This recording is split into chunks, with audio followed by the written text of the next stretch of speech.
ठेला व्यापारियों ने नगर आयुक्त के सामने रखी अपनी समस्याएं।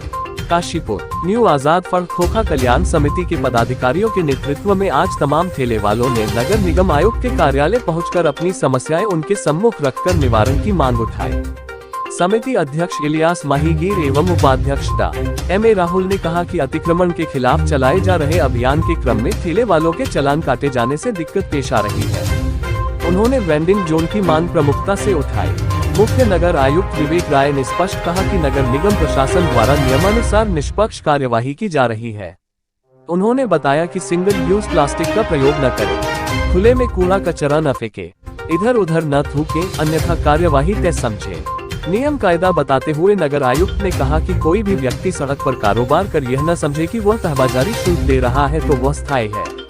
तहबाजारी शुल्क लिए जाने का मतलब सिर्फ अस्थायी तौर पर कारोबार की अनुमति प्रदान करना है। उन्होंने मीडिया से भी इसका व्यापक प्रचार प्रसार करने की अपेक्षा की। काशीपुर से जुगनू खान की रिपोर्ट। फल ठेला व्यापारियों का ये कहना था कि इस समय हम लोग अतिक्रमण हटाओ अभियान चला रहे हैं, उसमें वो प्रभावित हो रहे हैं। एक्चुअली जो है वो उनको प्रभावित करने का मकसद ये है कि उनके यूनियन के लोग, उन्होंने भी स्वीकार किया कि हम अपनी जद से बाहर हैं, हम उनको जद में ही रखना चाह रहे हैं। कोई इरादा नहीं है कि उनका व्यापार हम प्रभावित करें। उनके मन में कुछ भ्रांतियां हैं कि अगर निगम से हमने उनको तहबाजारी की शुल्क काट दिया तो वो जगह उनकी पक्की हो गई, जबकि हम तहबाजारी शुल्क ले रहे हैं, इसलिए ले रहे हैं कि आप इस शहर में व्यापार कर रहे हैं। हमारे एक्ट में प्राविधान है कि वैध अवैध जो भी व्यापारिक गतिविधियां हैं उस पर हमको शुल्क लेना है। कोई भी व्यापार कर रहा है उसके वैधता अवैधता पे नहीं जानना है, व्यापार कर रहा है तो शुल्क लेना है, उसके तहत हम शुल्क लेते हैं। सारी चीज़ें हमने उनको समझा दी हैं, उनके समझ में भी आ गया। उनका कहना है सब हम अपनी सीमा में रहेंगे। उनसे जो है सार्वजनिक स्तर पर कूड़ा फेंकना, थूकने के बारे में भी वार्ता हुई है। उनसे single use plastic, carry bag plastic के बारे में भी वार्ता हुई है। सारे नियमों कानूनों को जो नहीं जानते थे उनको जो है अवेयर किया गया है, वो मानने को तैयार हैं।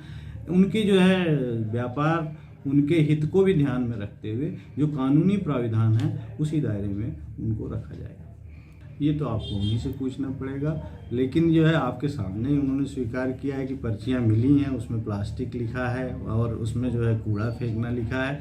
तो ठीक है, कोई नहीं पढ़ा लिखा है तो उसको बताया गया है कि आप क्या क्या जो है अवैध कर रहे हैं।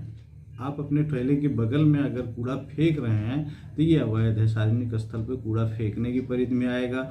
अगर सिंगल यूज प्लास्टिक यूज कर रहे हैं तो ये अवैध गतिविधि है। यदि आप जो है अपने, अभी जैसा कि आपके सामने हमने उनको बताया कि आप मेरे सामने भी मुंह में पान का गुटखा रख के आए हो, ये बाहर जाके हमारे अभी दरवाजे पर थूकोगे तो तुम्हारे ऊपर चालान बनता है। इस बात का 5 रुपये से लेकर के 5000 तक बनता है। तो ये चीज़ें धीरे धीरे अवेयरनेस आएगी, आप लोगों के माध्यम से आएगी, आपके ही चैनल के माध्यम से। मैं चाहूँगा कि इस बारे में जो है अधिक से अधिक इसको चला करके कि सिंगल यूज प्लास्टिक यूज करना इस समय अपराध है। कोई भी जो है कैरी बैग प्रयोग करना अपराध है, बेचने वाले के लिए भी अपराध है, प्रयोग करने वाले के लिए भी अपराध है, व्यापारी भी रख रहा है तो उसके लिए भी अपराध है। इसी तरीके से सार्वजनिक स्थल पर अगर आप कूड़ा फेंकते हैं तो ये भी आपराधिक गतिविधि है। यदि आप जो है थूक दे रहे हैं किसी पब्लिक प्लेस पे तो उस पर भी जुर्माना है। ये सारी चीज़ें ज़्यादा से ज़्यादा लोगों को जब समझ में आएगी तो निश्चित रूप से हमारे जुर्माने कम होंगे। और जुर्माना इसलिए रखा ही गया है कि अवेयरनेस बढ़े और जानते हुए भी जो लोग कर रहे हैं उनको जो है इसका सबक मिले।